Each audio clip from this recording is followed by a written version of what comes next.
คนชาวนาชาวไร่พื้นอยู่ไปแห่งเหม็นเนา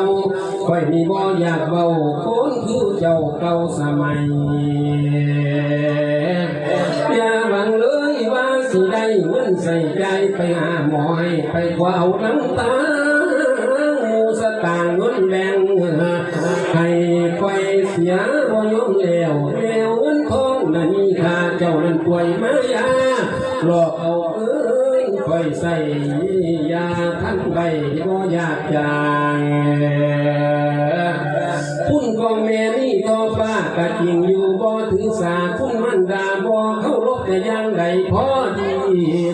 ให้สิดีก็ตามทอนบ่หอนซ่อนพอหน่อยเจ้านั้นนักแก่ลูกหน่อยปัดทั้งไข่เจ้านายสัง